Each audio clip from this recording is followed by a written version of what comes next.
Assalamualaikum warahmatullahi taala wabarakatuh.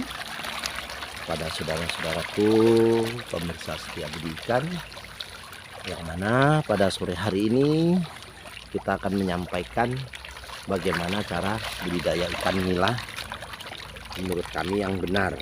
Jadi kami ini di kolam yang sederhana ya saudaraku ya. Ini kolam tanah seperti ini.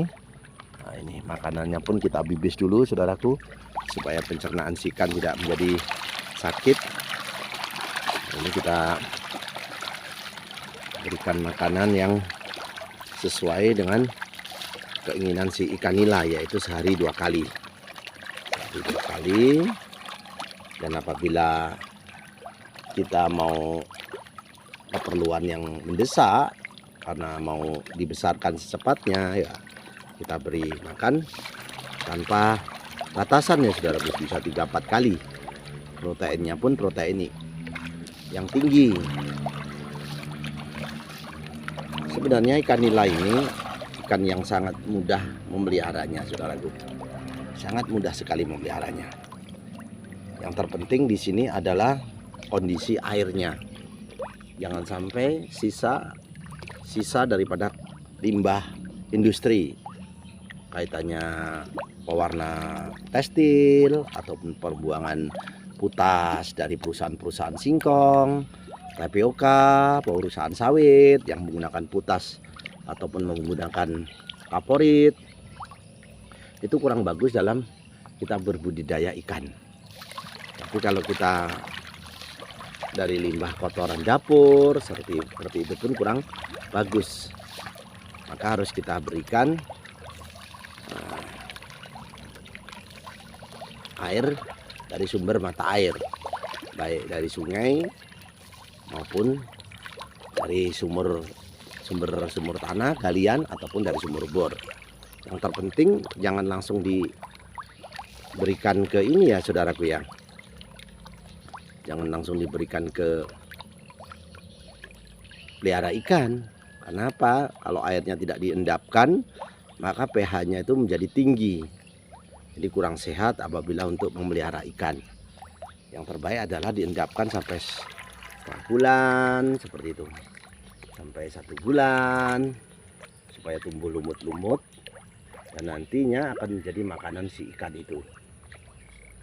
Jadi kepada setiap pendidikan, daripada wirawiri lebih baik berwirausaha. Seperti ini saudaraku. Jadi wirausaha ikan seperti ini supaya ikannya menjadi sehat bagaimana dan menghasilkan keuntungan dari modal yang kecil menjadi keuntungan yang besar dengan adanya budidaya ikan nila. Seperti ini saudaraku. Walaupun ikan nila ini tergolong mudah memeliharanya saudaraku, kita tidak boleh asal saja pelihara. Karena apa? Pertumbuhan ikan ini harus kita lihat perkembangannya. Seharusnya 4 bulan 6 bulan itu sudah harus panen. Ukuran 1 kilo itu 4, 5, 6 seperti itu. Tapi kalau pertumbuhannya kecil, kita memberi pakan kadangkala tidak merata, hanya di kelompok di sini saja, tapi kelompok yang jauh-jauh sana tidak diberikan. Mereka datang ke sini sudah posisi ikan sudah kenyang semua dan dia belum mendapatkan makanan setiap hari seperti itu, maka pertumbuhan mereka menjadi kerdil. Karena ikan ini ada yang ikannya kecil, ada yang besar. Yang besar ini lebih dulu mendapat makanan, yang kecil setiap hari terlambat, bahkan kadang-kala tidak mendapatkan. Nah, itu pertumbuhan ikan menjadi kerdil. Maka harus kita sebar rata. Setiap kita mau memberikan makanan, syukur alhamdulillah ditimbang dulu saudaraku, dicatat, ditimbang. Hari Senin misalnya habis 3 kilo, nanti hari Selasanya kita tambah lagi 1 on kah, setengah on kah, terus bertahap seperti itu.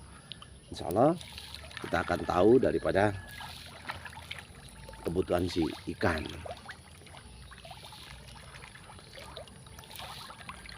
Ikan nila ini saudaraku, yang perlu diperhatikan adalah kondisi air. Jangan sampai tumbuh-tumbuhan di sekitar kita ini, tumbuh-tumbuhan terlalu padat, sinar matahari tidak masuk ke dalam kolam, maka akan menimbulkan oksigen sangat-sangat sekali berkurang. Karena matahari tidak langsung menyinari kolam. Maka harus dilakukan penebangan, pengurangan, supaya ikan mendapatkan sinar matahari yang cukup. Seperti itu. Nah, ini yang perlu kita sampaikan pada setiap budi ikan, bagaimana caranya memelihara ikan yang benar. Nah, seperti ini.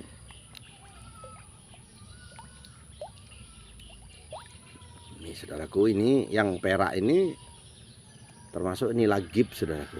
Ini ikan yang oranye juga, ini yang merah ini pun ini lagip, sangat bandel dengan penyakit. Kuat kan penyakit saudaraku. Ini disukai oleh ibu-ibu rumah tangga karena warnanya yang enak dilihat. Tapi kalau yang untuk rumah makan, mereka suka yang warna hitam, mengkilat seperti itu saudaraku. Ini tidak menggunakan gelembung air maupun kincir air ya saudaraku ya. Ini murni dari awal sampai akhir, sampai panen pun tidak menggunakan gelembung maupun kincir air.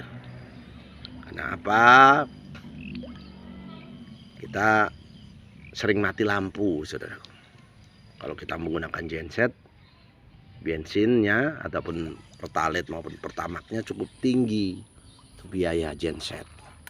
Maka dari kecil sampai besar kita tidak pernah menggunakan gelembung air. Memang kadangkala tergolong lambat pertumbuhannya, tapi tidak terlalu jauh. Terpenting adalah airnya jangan sampai kotor, dibuang separuh, dimasukkan separuh setiap bulan sekali. Jangan sampai berbau, apalagi keruh. Sudah keruh berbau, pertumbuhan ikan menjadi kurang sehat dan makan pun tidak lahap. Kadang-kala kalau ikan tua seperti ini, saudaraku, kalau dia tidak lahap itu bukan karena dia tidak nafsu makan, akan tetapi di dalam mulutnya itu kadang-kala ada anakannya. Karena anakannya posisinya diengkrami seperti itu. Nah, itu dia tidak makan, tidak nafsu makan, karena fokus dengan anakan yang ada di mulutnya. Jangan panik, kadang-kala kok makannya tidak mau ikan saya, seperti itu. Gelisah kita kan, itu kadang-kala mereka memang lagi mengengkrami anaknya yang ada di dalam mulutnya. Nah, seperti itu saudaraku. Nah, ini ikan nila seperti ini saudaraku, kalau untuk penetasan jangan menggunakan pakan yang berprotein tinggi, cukup pakan yang sederhana saja, yang menggunakan ini pakan nila ataupun pakan ikan yang berproteinnya tidak terlalu tinggi kalau untuk ditetaskan anakan, atau menggunakan daunan-daunan, juga menggunakan dedak seperti itu, bekatul saudaraku. Insya Allah ikan menjadi banyak anakan karena perutnya tidak tertutup oleh lemak. Nah, seperti itu saudaraku yang perlu kita sampaikan tentang budidaya ikan nila gip ataupun nila hitam. Kalau nila hitam ini kesukaan rumah makan karena tekstur dagingnya yang kenyal, yang tebal, yang gurih. Tapi kalau yang merah ini kesukaan ibu-ibu rumah tangga kalau di tempat kami, mungkin berbeda dengan tempat-tempat yang lain ya saudaraku.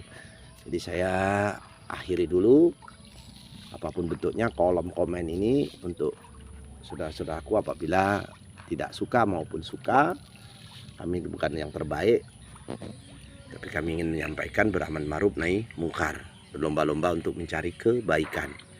Karena masih bisa kita menjadi pahlawan diri kita, pahlawan keluarga kita, pahlawan lingkungan kita. Kalau filsafat orang Jawa, urip harus jadi obor, hidup harus bisa menerangi orang lain. Saya ingin mendoakan kepada yang subscribe ya Allah, yang like, yang komen ya Allah, limpahkan kesehatan rezekinya ya Allah, jauhkan dari penyakit juga dari musibah ya Allah. Dengan doa selamat dan doa tolak bala hamba-Mu ini ya Allah. Allahumma Inna nasluka selamatan fidin wa ziyaratan fil ilmi wa barakatan fi rezeki wa taubatan qabal maut wa rahmatan ba'dal maut. Allahumma awin alaina fil sakaratil maut wa najatan minan nar wa atwahida hisab ya Allah. Allahumma fa'na qola'a wal bala'a wal pasa'a wal munkaro wa syuyufal muktalifata wa sadaida wal minhana mat horod minha wa mabatona min baladina hada hasa wa min buldanil muslimin ama innaka ala kulli syai'in qadir ya Allah. Allah hadini wa ala kulliyatin soleha bijahi nabiyina Muhammadin sallallahu alaihi wasallam bil barakati al-fatihah. Saudaraku, tabarakallah ya Allah. Akhirul kalam saya ucapkan wabillahi taufiq walhidayah. Wassalamualaikum warahmatullahi taala wabarakatuh. Tabarakallah ya Allah.